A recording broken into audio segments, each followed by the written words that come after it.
Hello friends, आप सबका स्वागत है मेरे यूट्यूब चैनल यूपीएससी गुरु में। आज हम जानेंगे हर्षवर्धन काल के बारे में। इसमें सारे इम्पॉर्टेंट टॉपिक्स, उन चीज़ों को कवर करेंगे हम जो एग्ज़ाम के दृष्टिकोण से महत्वपूर्ण है। तो ये मैंने उड़ान मैगज़ीन से लिया है। ये मैगज़ीन बहुत इम्पॉर्टेंट है। यहाँ पे आप लोगों को PYQ भी देखने को मिल रहे हैं जो एग्ज़ाम में आ चुके हैं।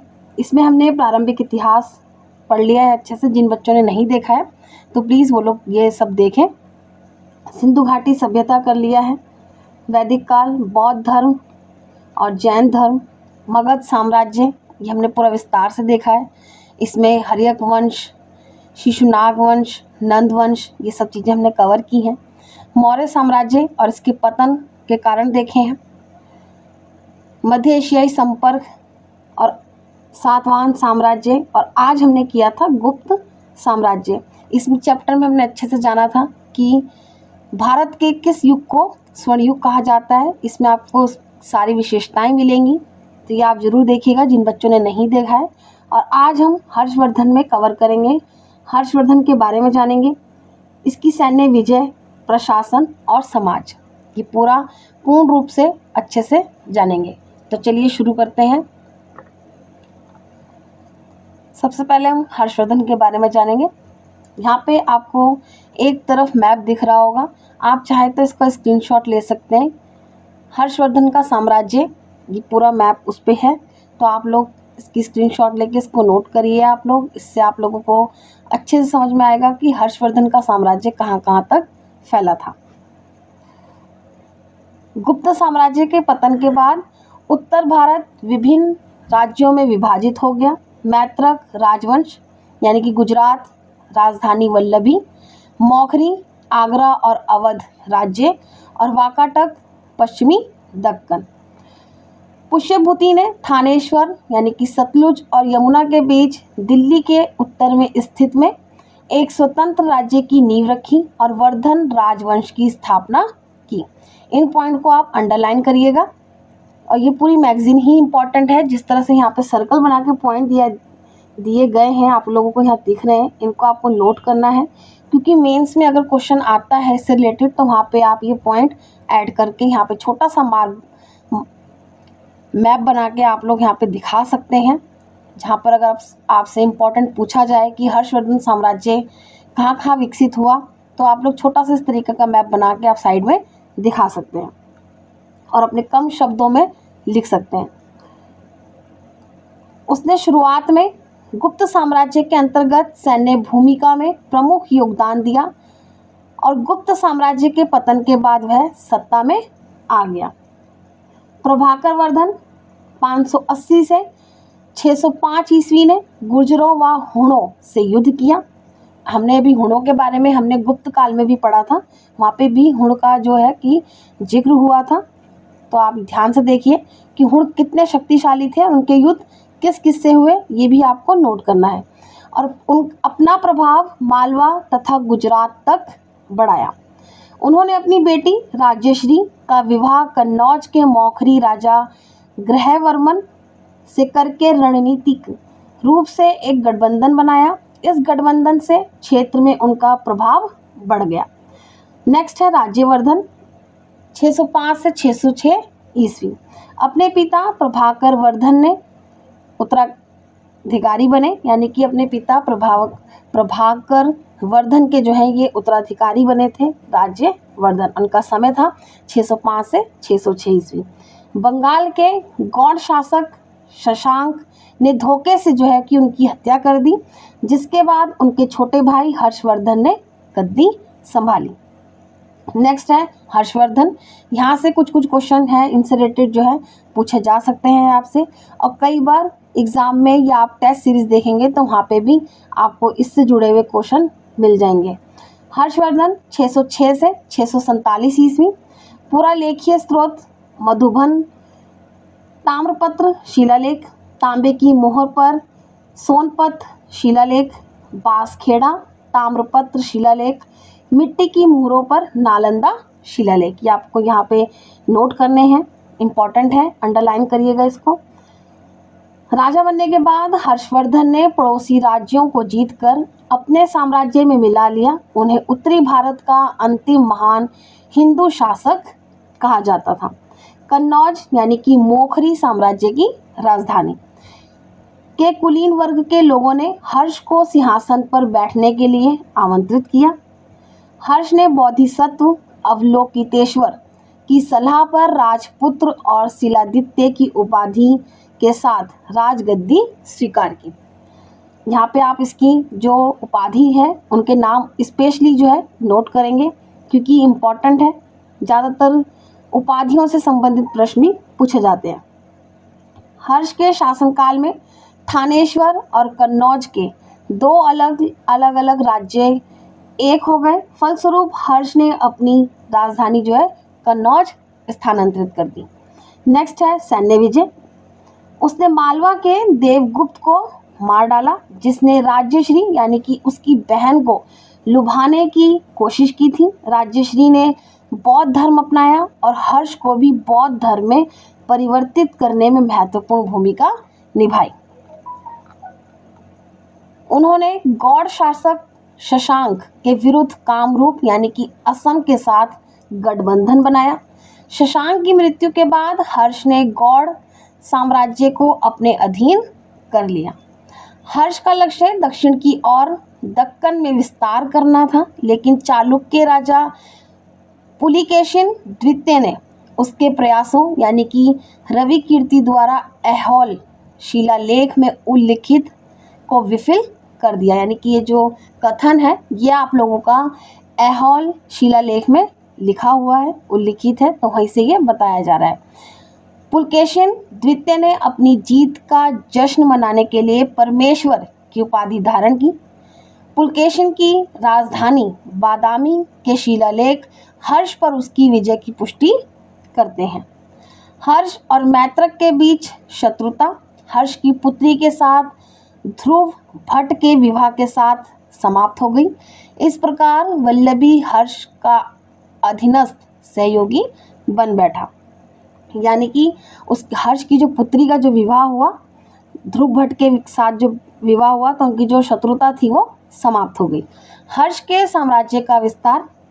ऐसा दावा किया जाता है कि हर्ष के साम्राज्य में असम, बंगाल, बिहार, कन्नौज, मालवा, ओडिशा, पंजाब, कश्मीर, नेपाल और सिंध शामिल थे। यहाँ पे जो मेन नाम दिए गए हैं वो आपको नोट करने हैं, अंडरलाइन करना है। हालांकि उनकी वास्तविक सत्ता गंगा और यमुना नदियों के बीच के एक सघन क्षेत्र से आगे नहीं बढ़ी। ठीक है, ये पॉइंट नोट करने लायक है, इसको नोट करिएगा आप लोग। हर्ष के चीन से संबंध, हर्ष के जो चीन से संबंध रहे उसके बारे में जानते हैं। ये नोट है। हर्ष तांग सम्राट ताई तसुंग का समकालीन था और उसने चीन के साथ मैत्रीपूर्ण संबंध बनाए रखे। ताई तसुंग ने 643 ईस्वी में और पुनः 647 ईस्वी में उनके दरबार में एक राजदूत भेजा। यानी कि उसने 2 बार राजदूत भेजा, एक तो 643 में और एक 647 ईस्वी में। प्रशासन। हर्ष ने गुप्तों के समान ही शासन किया, हालांकि यह अधिक सामंती और विकेंद्रित था। सम्राट को मंत्री परिषद द्वारा सहायता प्रदान की जाती थी। मंत्री परिषद के प्रमुख अधिकारी और उनकी भूमिकाएं निम्नलिखित हैं। यहाँ पे एक तरफ आपको प्रमुख अधिकारी बताए गए हैं और दूसरी तरफ उनकी भूमिका बताई गई है। आप चाहे तो इनका स्क्रीनशॉट ले सकते हैं। अवंती विदेश संबंध और युद्ध के लिए मंत्री। सिंहानंद प्रमुख कमांडर। कुंतल मुख्य घुड़सवार सेनाधिकारी। बानु अभिलेखों का रक्षक। स्कंदगुप्त हाथी बल का मुख्य कमांडेंट। दीर्घध्वज शाही संदेशवाहक। महाप्रतिहार महल के रक्षकों का प्रमुख। सर्वागत गुप्त सेवा विभाग का प्रमुख। नेक्स्ट है राजस्व प्रशासन। ह्वेनसांग के अनुसार व्यापारियों को नौका केंद्रों पर शुल्क देना पड़ता था। यहाँ पर ये आपसे यूपीएससी 2013 में ये पूछा गया है। जैसा कि मैंने आपको स्टार्टिंग में ही बताया था कि आपको यहाँ पर इस मैगज़ीन में पीवाईक्यू भी देखने को मिलेंगे। आपको पता चलेगा कि किस पैराग्राफ से या किस टॉपिक से कौन से ईयर में क्वेश्चन आया है या कहाँ से बार बार आने की संभावना रहती है। तो ये भी मैंने आपको स्टार्टिंग में बताया, तो प्लीज़ आप लोग पूरे वीडियो को ज़रूर देखिएगा, तभी आप लोगों को पता चलेगा कि कौन से टॉपिक में से कौन से ईयर में क्वेश्चन पूछा गया है। 3 प्रकार के कर वसूले जाते थे, यानी कि टैक्स, भाग, हिरण्य और बलि। ठीक है, ऐसा प्रतीत होता है कि हर्ष के शासनकाल के दौरान अधिकारियों को भूमि अनुदान देना प्रारंभ हुआ था। राजकीय भूमि या राजस्व को 4 भागों में विभाजित किया गया था। भाग प्रथम राज्य के कार्यों को चलाने के लिए, भाग द्वितीय राजा के मंत्रियों और अधिकारियों को भुगतान करने के लिए, भाग तृतीय विद्वान व्यक्तियों को पुरस्कृत करने के लिए, और भाग फोर्थ है धार्मिक संस्थाओं को दान देने के लिए। ठीक है, नेक्स्ट है न्यायिक प्रशासन। गुप्त काल की तुलना में हर्ष के समय में आपराधिक कानून अधिक कठोर हो गए। सजा के रूप में निर्वासन, अंग काटना, कठिन परीक्षण के साथ मुकदमा चलाना और आजीवन कारावास यानी कि कानूनों के उल्लंघन और राजा के खिलाफ साजिश रचने के लिए दिया गया शामिल थे। मीमांसकों को न्याय प्रदान करने के लिए नियुक्त किया गया था। ह्वेनसांग की टिप्पणियां, हालांकि उसे लूट लिया गया था, लेकिन मजबूत कानून प्रवर्तन के कारण कानून और व्यवस्था एकदम सही लग रही थी। यहाँ पे आपसे ये यूपीएससी 2013 में पूछा गया है, जैसा कि मैंने आपको बोला है। अब आप खुद देखिए कि इसी चैप्टर में से 2013 में 2 क्वेश्चन पूछे गए हैं। एक आपको ह्वेनसांग के अनुसार यहाँ पे राजस्व प्रशासन में पूछा गया है और एक आपसे न्यायिक प्रशासन में पूछा गया है। तो इस तरह से आप लोगों को इस मैगजीन का ये फ़ायदा होगा, आप लोगों को पता चलेगा इस वीडियो के थ्रू कि कौन से टॉपिक से कौन से ईयर में क्वेश्चन पूछे जा रहे हैं। तो इस तरीके से आपको ये चीज़ें भी अंडरलाइन करना है। प्रमुख दंडों में गंभीर अपराधों के लिए शारीरिक दंड शामिल था, हालांकि बौद्ध धर्म के प्रभाव के कारण इसे मना किया गया था। इसको भी आप अंडरलाइन करिएगा। सामाजिक नैतिकता के विरुद्ध अपराधों और कानून की अवहेलना के लिए दंड के रूप में अपंग करना भी शामिल था। तो जी दोनों पॉइंट आप दंड जो न्यायिक व्यवस्था है वहाँ पर आप नोट करेंगे।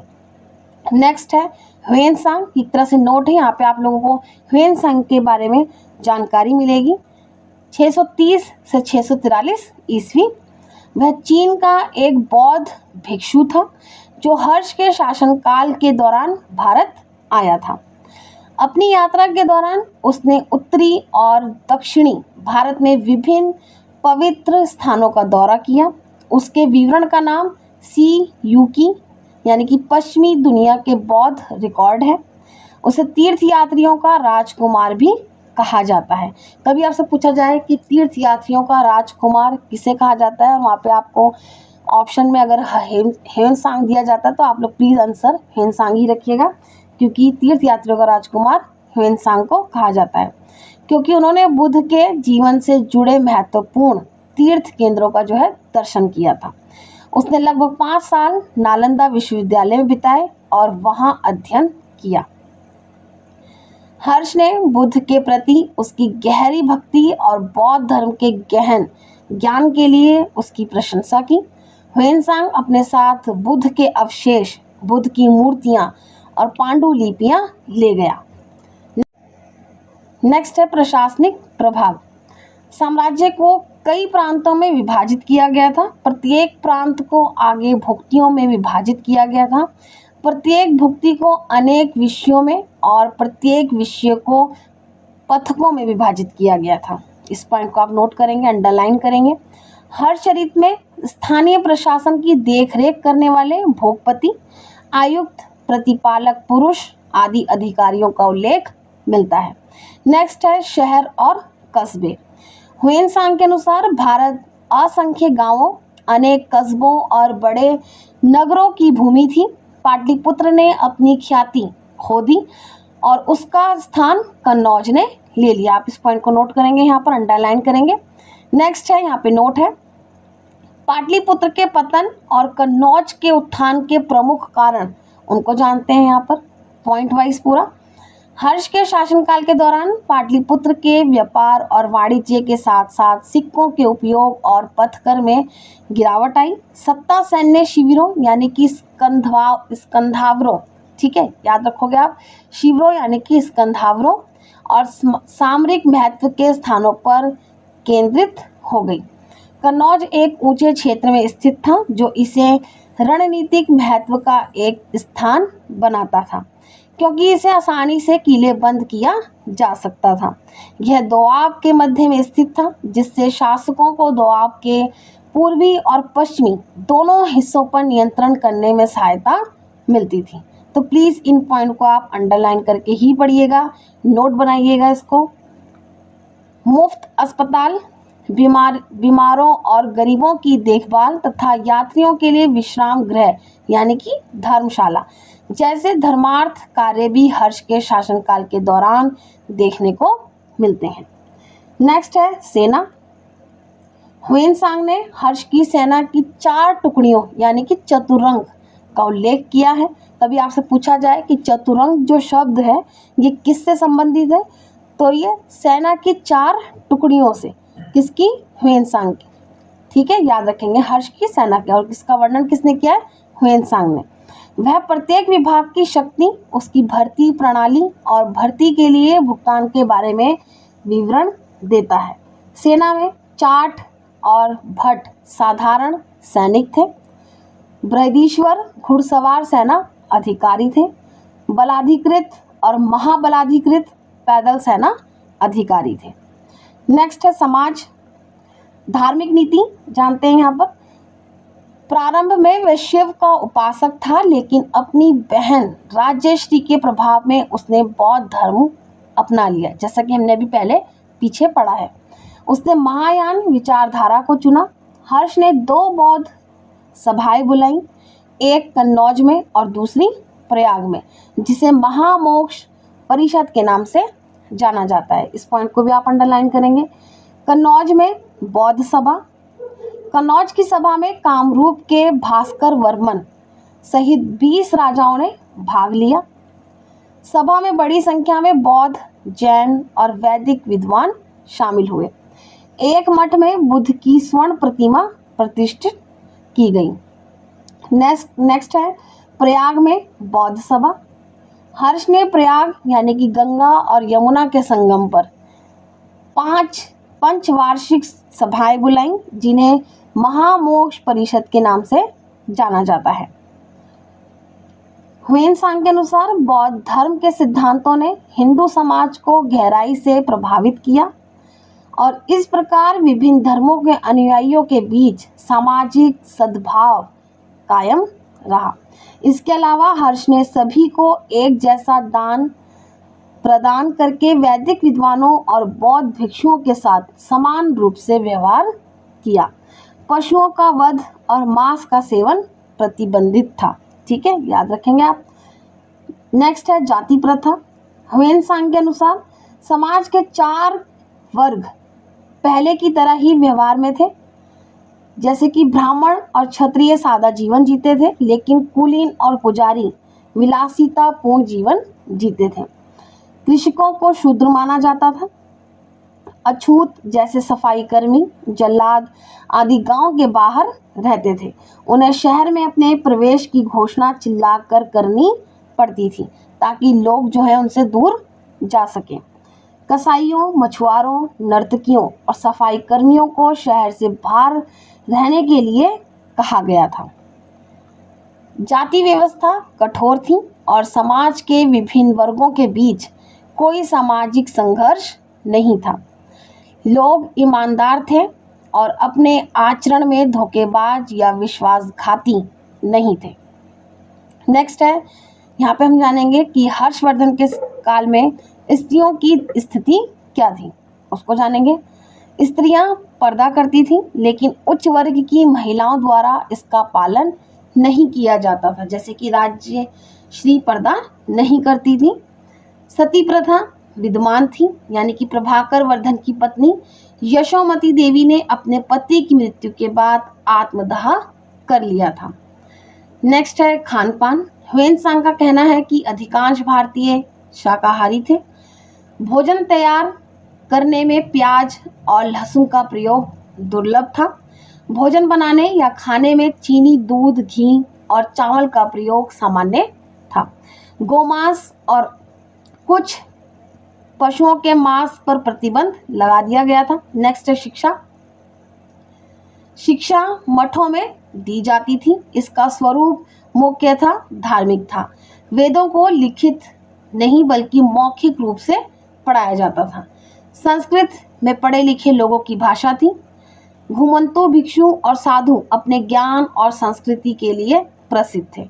नेक्स्ट है हर्ष के अधीन सांस्कृतिक प्रगति, कि हर्ष के समय में सांस्कृतिक प्रगति कितनी हुई उसको जानते हैं। हर्ष साहित्य और संस्कृति का संरक्षक था।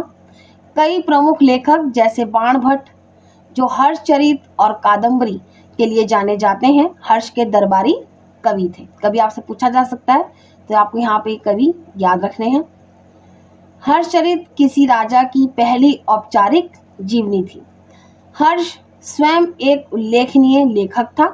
उसने प्रियदर्शिका, रत्नावली यानी कि होली महोत्सव का उल्लेख यहाँ पर किया है और नागानंद जैसे संस्कृत नाटक लिखे हैं।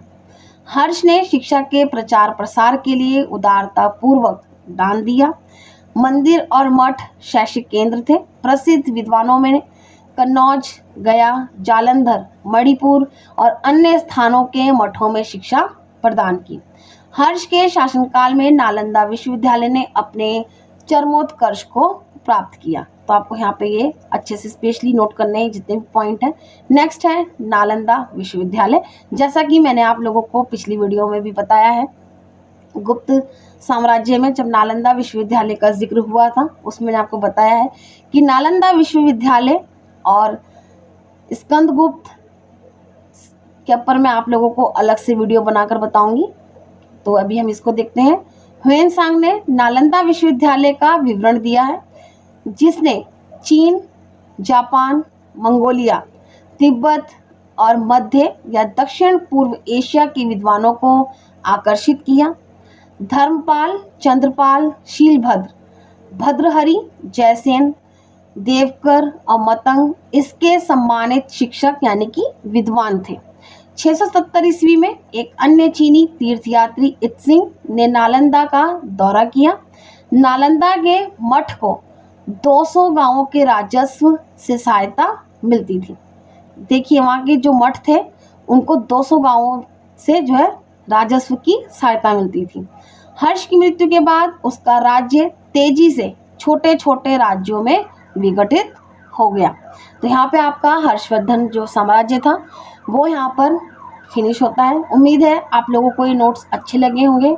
जो भी बच्चे सीरियस होकर पढ़ाई कर रहे हैं, तो प्लीज़ मेरी आप लोगों से रिक्वेस्ट रहेगी कि आप चैनल को सब्सक्राइब करें और बेल आइकन प्रेस करना ना भूलें और शेयर वीडियो करें, ताकि जो पढ़ने वाले बच्चे हैं उन तक ये वीडियो पहुंच सके। ज़्यादा से ज़्यादा आप शेयर करिए ताकि उनको हेल्प मिले। ऐसा तो नहीं है कि बिल्कुल भी हेल्प नहीं मिलेगी, क्योंकि इसमें आपको ईयर वाइज भी बताया गया है कि कौन से टॉपिक से कौन से ईयर में क्वेश्चन पूछा गया है। तो यहाँ पे आपको ये हेल्प भी मिल रही है। तो आप लोग प्लीज़ ज़्यादा से ज़्यादा शेयर करिए। कल हम मिलेंगे नई वीडियो के संग। तब तक के लिए आप सबको प्रैक्टिस करना है, नोट बनाने हैं। यहाँ पे आप लोगों को एक एडवर्टाइजिंग दी जा रही है।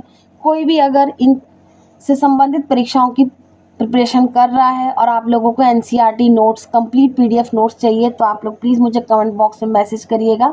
आपको हिंदी इंग्लिश दोनों में अवेलेबल कराई जाएगी ये पीडीएफ। ज़्यादा प्राइस नहीं है इसका, क्योंकि इतने पैसे आप लोग वैसे भी इधर से उधर खर्च हो जाते हैं। ज़्यादा प्राइस नहीं है, आपको पूरा कंप्लीट नोट्स मिलेंगे और इसी तरीके से आपको टाइपिंग किए हुए नोट्स मिलेंगे, ताकि आप लोगों को राइटिंग समझने में दिक्कत ना हो, कोई प्रॉब्लम ना हो। आपको यहाँ पे स्टैंडर्ड बुक्स के नोट्स भी मिलेंगे। तो मेरे को आप लोग ज़रूर बताइएगा। कल हम मिलेंगे नए चैप्टर के संग, जो हमारा चैप्टर रहेगा कल दक्षिण के साम्राज्य। तो कल मिलते हैं नए चैप्टर के संग। तब तक के लिए आप सबको मेरा बाय बाय।